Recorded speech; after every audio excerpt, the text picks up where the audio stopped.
It began the way quiet betrayals always do, softly. A clink of glass. A ripple of laughter that didn't reach the eyes. Sunday evening. Tacoma, Washington, the Hayes family dining room glowed under a hanging light, warm enough to fool anyone into thinking this was love. Roast chicken. Mashed potatoes. Wine sweating against crystal glasses. Madison Hayes sat at the far end of the table, fork poised midair, the faint hum of the dishwasher in the background. Then came the voice, her sister's, bright, polished, perfectly cruel. "Where's your husband and kids, Maddie?" The question floated out like perfume, sweet and sharp. A beat of silence. "Oh, right. You don't have any." The laughter that followed wasn't loud, just surgical. Her parents joined in, small polite chuckles, as if to say, "It's just a joke, don't take it so seriously." But Madison felt something in her chest twist. That laughter didn't sound like family, it sounded like recognition of an old truth. She was the odd one out, the reliable one, the one who'd never been allowed to break.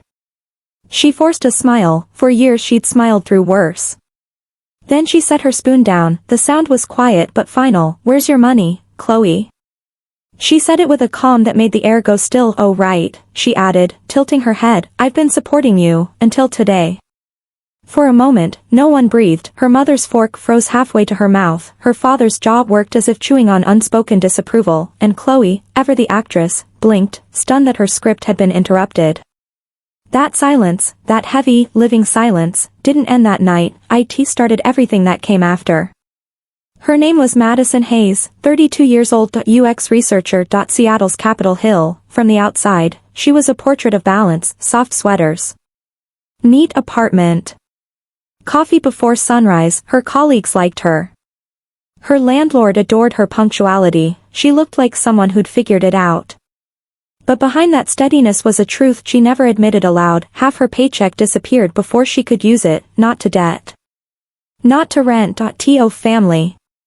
Her mother, Evelyn, once a nurse until her heart surgery forced her into early retirement. Her father, Robert, an economics lecturer turned consultant, which was another word for waiting for the phone to ring, and Chloe, the golden child, 4 years younger, bright, adored, eternally on the verge of becoming someone important. She called herself a fashion influencer. Madison called her the reason my savings account never grows. Every text began the same. "Hey, sis, can you help me just this once? Promise I'll pay you back when the next brand deal hits." But there was never a next brand deal, only more apologies, more promises, more reasons why this time was different. And Madison, ever the peacemaker, believed it, because that's what good daughters do, right? They keep the house from foreclosure, they pay for the car that keeps breaking down, they fill the fridge so their parents won't have to ask, they do it quietly, because asking for gratitude would make them seem petty. For 7 years, she told herself that love looked like sacrifice, that if she just kept giving, one day they'd see her for who she really was, not the backup plan, but the reason everything still worked. Every Sunday, she made the same drive south. 1 hour from Capitol Hill to Tacoma. 1 hour of rehearsed smiles. Her car smelled like coffee and rain, Seattle's twin perfumes. By the time she reached her parents' driveway, her mask was always in place. Family dinner was tradition. Her mother liked to say it kept them close, connected, but to Madison, it was more like a performance, everyone playing a part they'd long since memorized. Evelyn, the matriarch, always fussed about the food, fluttering around the kitchen like worry personified. Robert held court at the head of the table, talking about economic trends he no longer participated in. Chloe arrived late, perfume first, phone in hand, ready to fill the silence with herself. And Madison, she brought the wine. Always the same kind. Always the same role.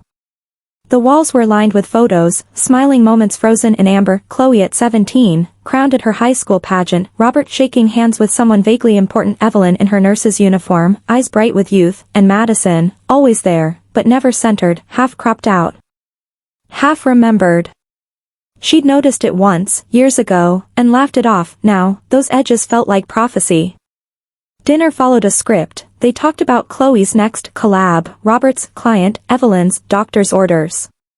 When the meal ended, Robert would pat her shoulder the way he did with his students. "Thanks for keeping things steady, Maddie," he'd say. As if stability were a gift only she could provide.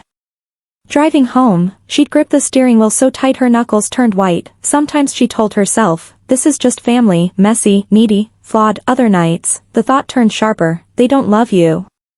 They depend on you. She never said it aloud, because once spoken, truth demands action. That particular Sunday began like all the others, until it didn't. From the moment she walked in, she could feel it, the air thick. The warmth forced, even the candles flickered wrong. The table gleamed with care. Roast chicken in the center, wine glasses catching amber light, everything perfect, and utterly hollow. Evelyn was mid-story, gushing about Chloe's invitation to some designer's launch party in downtown Seattle. Robert nodded proudly, his tone filled with academic approval. Great exposure, he said. Networking matters more than money sometimes. Madison smiled because that's what she was supposed to do, but pride didn't erase the $2,300 transfer that had paid for Chloe's rent the week before. Exposure didn't pay off credit cards. Chloe scrolled through her phone as she spoke, voice casual and cruel. You should come to one of those events, Maddie. Maybe you'd finally meet someone. She looked up, grin gleaming under the chandelier. Where's your husband and kids, anyway? Oh right, a pause, sharp as glass. You don't have any. The laughter came, soft, short, stabbing, her mother's giggle, high and brittle, her father's chuckle, polite but complicit. Even the sound of their amusement felt rehearsed. The room blurred around her, smell of garlic, clink of forks, tick of the wall clock. Madison's chest tightened, heat crawling up her neck. For years she'd endured the comments, about her singlehood, her career, her lack of a real life. She'd bitten her tongue, smiled through insults, paid for everything anyway, but something inside her, small, quiet, tired, finally woke up. She set her spoon down, the porcelain rang softly against the plate. Where's your money, Chloe? She asked, her voice steady, low, and cold. Oh right. I've been supporting you until today. Oh right. I've been supporting you until today. The silence hit like a dropped curtain. Evelyn's fork froze midair. Robert's eyes widened, a flicker of shock crossing his face. Chloe's smirk faltered. Excuse me, she said, voice high, uncertain. You heard me, Madison replied, I'm done. The only sound was the clock ticking, steady, relentless, tick. Tick. Tick, her heartbeat matched it. It wasn't peace, it was rupture, and once things break, they rarely go back. The drive home was wordless. Streetlights streaked across the windshield, white ribbons over rain-slick roads. Her reflection in the glass looked unfamiliar, calm but hollow-eyed, like someone halfway through molting her old skin. She didn't cry. Didn't replay the scene. Didn't regret the words. For the first time, she felt something like relief, jagged but real. At her apartment, she kicked off her shoes and sat at her desk. The stack of envelopes waited, bills, statements, receipts, her past in paper form. She'd never had the courage to add them up. Now, she did. $84,000.7 years, her 20s, gone, not to adventure or travel or a home of her own, but to keep others comfortable. The irony was bitter. She worked in fintech, building apps to help people manage their money, yet she'd been bleeding herself dry in silence. She opened her laptop, fingers trembling only slightly. Recurring transfers, mortgage, Tacoma. Evelyn medication. Chloe rent, each one a vein feeding someone else's piece. Her cursor hovered over the toggle, cancel recurring transfer. She clicked yes. The confirmation ping was soft, almost holy. She exhaled, deep and slow. For the first time in years, her breath didn't hurt. Morning, Seattle drizzle. The city outside her window blurred into watercolor grays. Her phone buzzed before the coffee cooled. Mom, sweetheart, the payment didn't go through. Maybe a bank error. Dad, you forgot the house transfer. Please check. Chloe, hey, sis, can you Venmo me? Rent's due. Love you. She read each one slowly, then turned the phone face down. Her apartment hummed in quiet rebellion. By evening, the calls began, first Evelyn, voice trembling between guilt and manipulation, then Robert, his tone rising with authority he no longer owned, finally Chloe, half pleading, half accusing. By week's end, desperation had become anger. You can't do this to us. You owe us after everything we've done. You're being dramatic, Madison. She saved every message. Every timestamp. Every voicemail, not out of vengeance, not yet, but because something deep in her gut told her, this story isn't over. Then, on Friday, came the text, come home Sunday. We need to talk. No greeting. No question.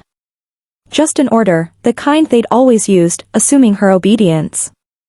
She stared at it until the phone dimmed, then whispered, "Fine." Her voice didn't shake this time. "If this is war," she said softly, "I'm done pretending I don't know how to fight." Sunday, cold, gray, Tacoma under a sky heavy with unshed rain. She drove in silence, no music, no nervous rehearsing, just the steady rhythm of tires over asphalt and the sound of her own pulse. For once, she wasn't bracing for guilt, she was bracing for truth. The house stood exactly as she remembered, peeling paint, flickering porch light, curtains that never changed. From the outside, nothing had shifted, inside, everything had. Evelyn moved briskly around the table, setting napkins with trembling hands. Robert sat at the head, posture rigid, fingers laced together like a man about to deliver a lecture. Chloe leaned on the counter, scrolling through her phone, armor in motion.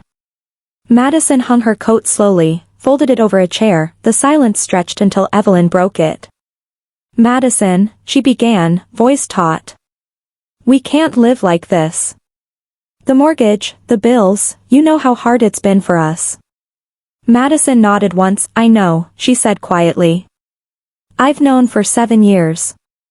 Robert's tone hardened. "Don't start. This family depends on you. You've always helped. Why stop now?" She looked at him, not with anger, but something worse, clarity, because it's not help if it's expected. That's not generosity, Dad. That's obligation. Evelyn flinched. "You're being cruel." Madison's voice didn't rise. "No. I'm being honest." Chloe laughed softly, still scrolling. "Wow. Someone found her backbone. Congratulations, sis." Madison turned her gaze toward her sister. "You mock me for not having a husband or kids, but you've lived off me like I'm your second parent." "Excuse me?" The phone lowered. A flush crept up Chloe's neck. Evelyn jumped in, frantic. "Enough. Both of you." Madison's reply came like steel and silk. "That's the problem, Mom. You never expected her to grow up." Robert slammed his hand on the table, the sound sharp as breaking wood. "Watch your tone. We're your parents. Show some respect." Madison didn't move. Didn't blink. "Respect," she said slowly, "is earned. Not demanded." The room fell still, the air heavy enough to break.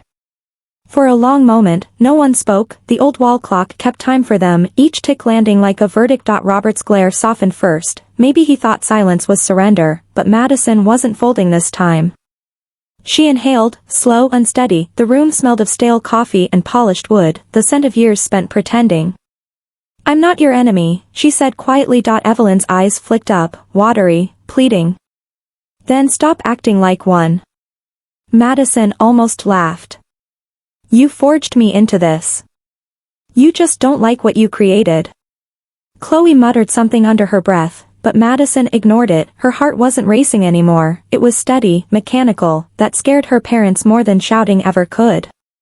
Robert pushed back his chair. "Enough. Sit down." She didn't. No, the word hung between them, foreign and electric. He froze. Evelyn's hands clenched a napkin like a rosary. Madison stepped closer, her voice lowering to a whisper meant only for them. "Do you know what it feels like to wake up every day terrified of a phone notification, to wonder which one of you needs saving next?" No one answered. The truth didn't need a reply. She reached into her bag and placed a slim folder on the table. The sound of paper meeting would echo through the room. "What's that?" her father asked, though he already knew. "Receipts," Madison said. "Every transfer, every payment. 7 years of proof." Chloe scoffed. "You're keeping score now?" "No," Madison said. "I'm keeping boundaries." She opened the folder, page after page of wire transfers, bank logs, statements. The color drained from Robert's face. Evelyn whispered, "Madison, this isn't necessary." "It is," she said softly. "Because I'm done explaining what you refuse to see."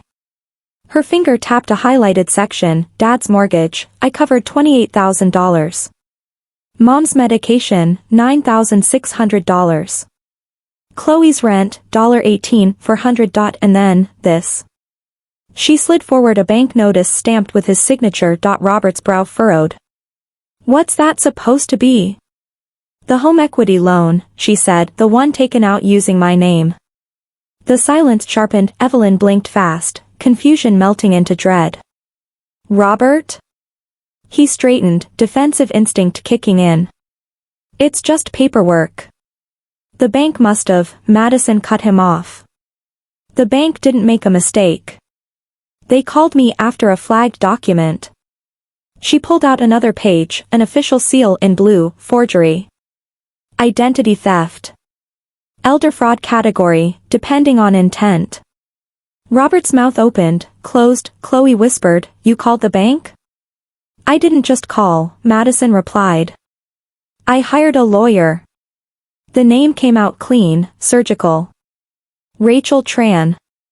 The napkin slipped from Evelyn's hand. "You brought in an outsider to turn against your own family?" Madison's voice dropped lower. "No. You turned against me the moment you used me like a wallet." Her father leaned forward, whisper yell. "You think you can threaten us?" "Not a threat," she said. "A timeline." She pushed one final page forward, typed, dated, stamped. "You have 30 days to remove my name from every account and repay what you owed. If you don't, Rachel will file." The sound that followed wasn't human, a mixture of gasp, sob, disbelief. The clock ticked on, impartial. Evelyn's voice broke first. "We only did it to protect the house." "You know your father's been," Madison cut her off. "You didn't think I'd find out. You counted on that." Robert's jaw tightened. "We're your parents. And I was your insurance policy," she said. "Not anymore." Chloe's mascara shimmered under the light as her eyes filled. "You're ruining us." "No," Madison said. "I'm saving myself." She gathered the folder, slid it into her bag, and turned toward the door. Behind her, Evelyn's voice cracked like old glass. "Please, we can fix this together." Madison paused. "I spent 7 years fixing things you broke. This time, you'll fix it yourselves."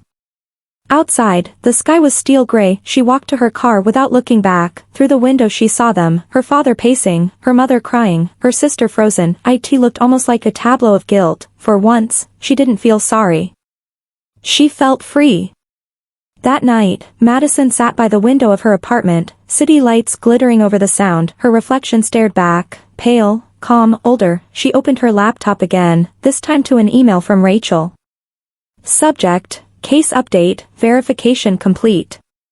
Madison, we received confirmation from the bank. The documents were forged under your digital signature. You are cleared of liability.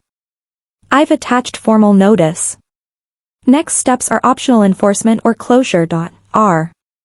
She exhaled, long and trembling. It was over, at least legally. Emotionally, she wasn't sure. Her hands hovered above the keyboard, then typed back, "Close it," because what she wanted now wasn't punishment, it was peace. She poured herself a glass of red wine, the same brand her family used to drink on Sundays, and whispered to no one, to endings. To beginnings. The glass clinked against the window pane. For a second, she almost smiled. Days blurred into routine. She went to work, answered emails, smiled through meetings. Her coworkers noticed a change, softer shoulders, quieter eyes. Someone joked, "You finally look like you slept." She had, for the first time in years. Then, one evening, scrolling through property listings, a photo stopped her cold. House for sale, Tacoma /3-bed 2-bath. The picture showed a familiar porch, peeling paint, the same flickering light, her family home. She zoomed in until the pixels broke apart. In one shot, she could still see the dining room window, the place where everything had fallen apart. A red tag blinked at the bottom, for sale. She didn't feel victory, just inevitability. When you build a life on someone else's sacrifices, collapse is only a matter of time. Her phone buzzed again, a message from Rachel. Bank confirmed loan removal complete. You're in the clear. If they default on repayment, it won't touch your record. Relief wasn't a flood, it was a whisper. She typed back a simple thank you. The following weekend, a new text arrived. Mom, one last dinner before we leave the house. Please come. Madison stared at it for a long while. Part of her wanted to delete it, another part, the quieter, braver part, knew she had to go, not for them. For closure. Sunday again, Tacoma, stripped bare this time, boxes stacked where laughter used to live, the smell of dust replacing roast chicken, the walls echoed every word they'd ever said.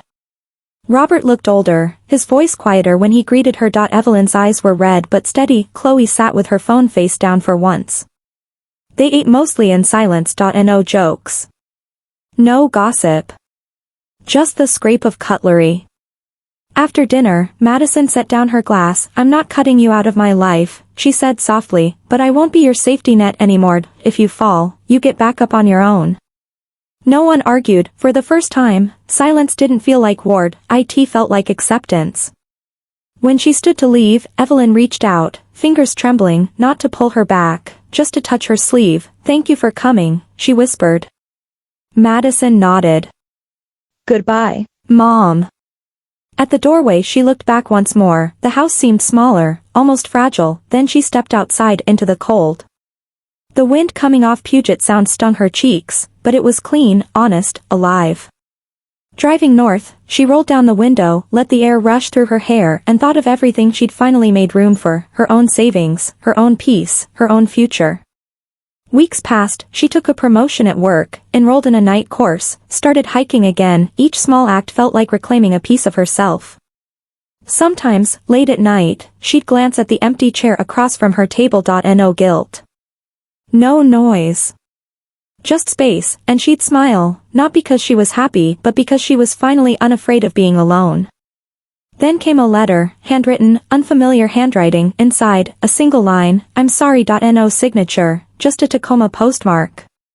Madison folded it neatly, set it inside the same folder that once held her receipts and closed it for good.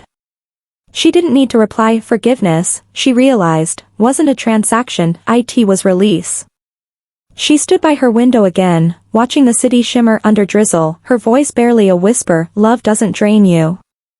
It doesn't demand your peace as proof. Outside, somewhere far below, a car horn blared and the city kept breathing.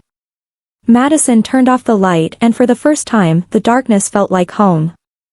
Autumn came early that year. Seattle's skies dimmed sooner, and the air carried the faint scent of cedar and change. On most evenings Madison walked home from work instead of driving, letting the rhythm of her footsteps replace the noise that used to live in her head. It was strange how silence could feel like both an ending and a beginning.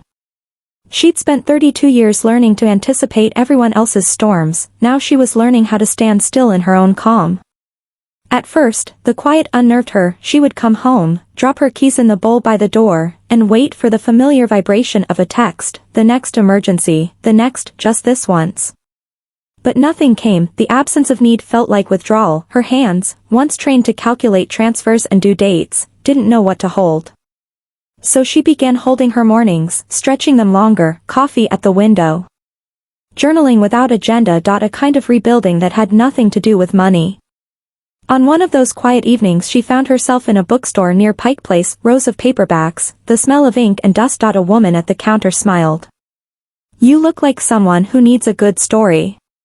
Madison smiled back. Maybe one about forgiveness. The woman handed her a novel, The Art of Letting Go. The title felt too on the nose, but she bought it anyway. That night she read only the first line. Some debts can't be repaid, they can only be released. She closed the book, staring at the ceiling. For years she had equated release with loss, but maybe it was freedom wearing a disguise. 3 weeks later she received an email from her lawyer, Rachel Tran, just checking in.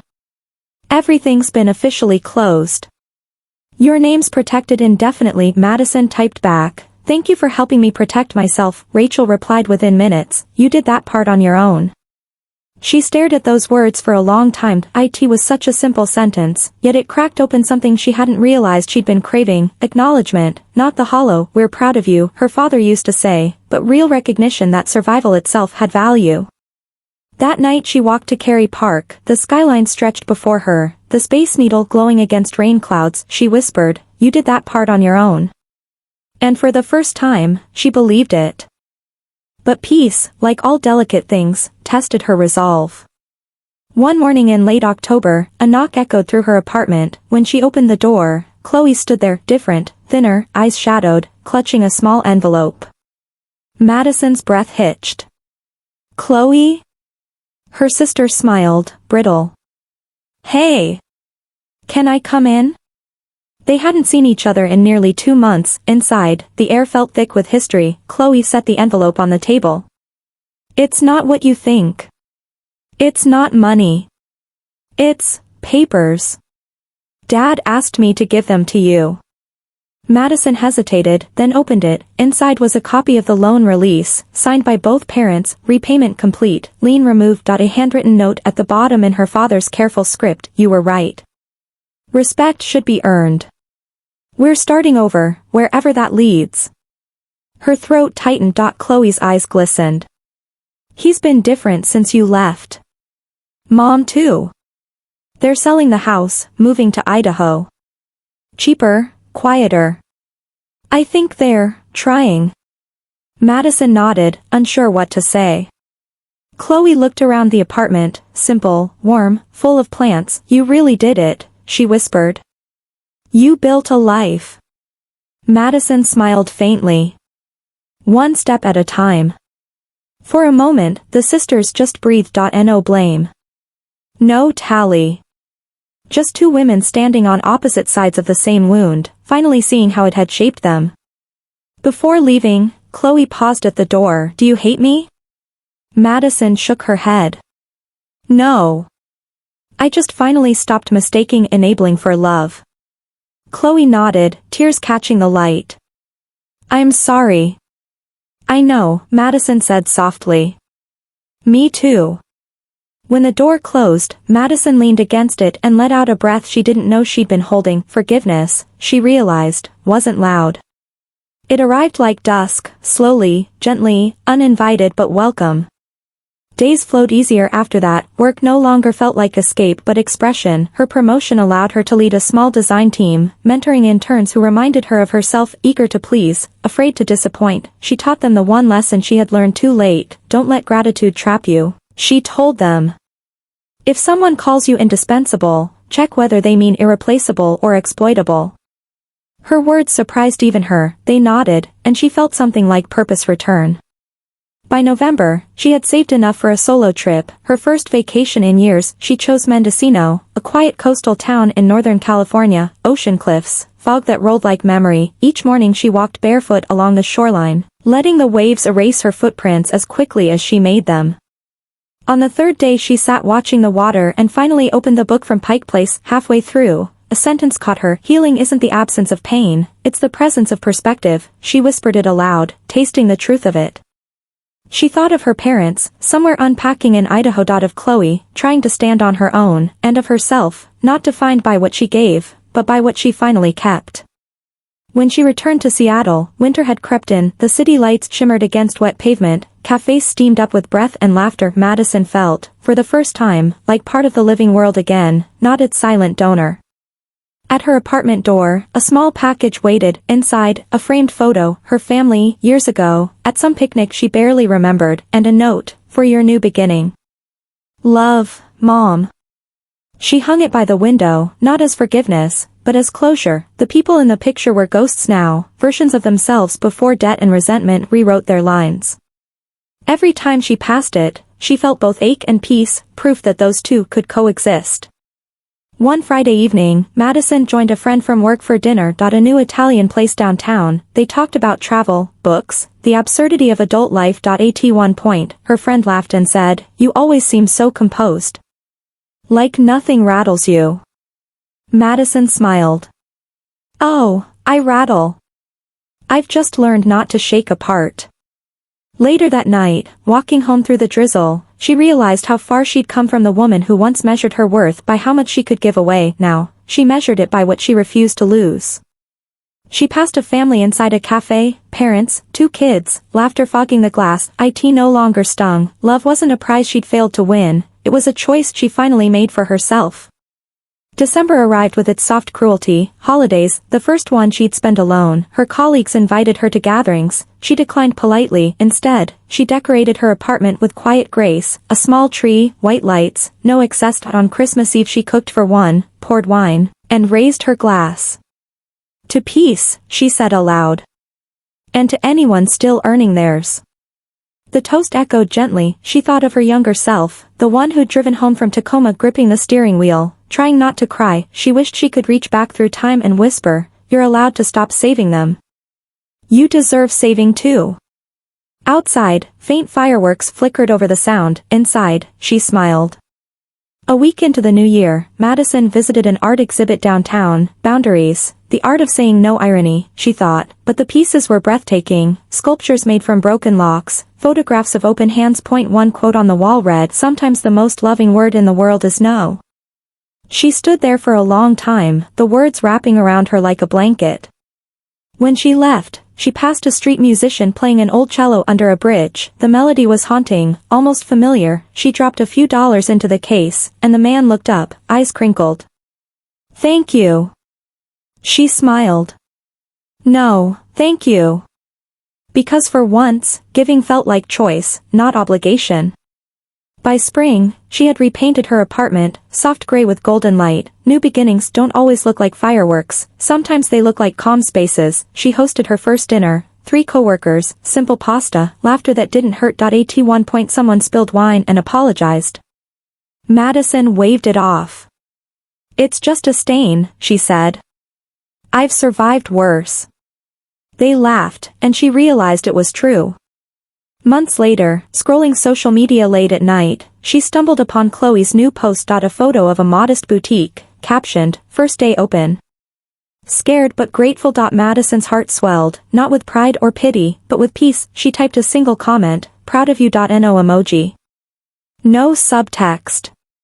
Just truth. Within minutes, a heart appeared beside it.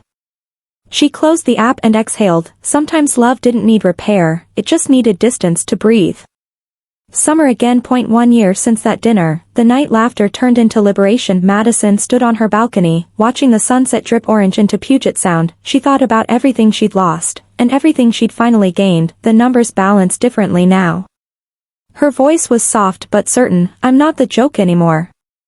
The wind carried it away, gentle and sure.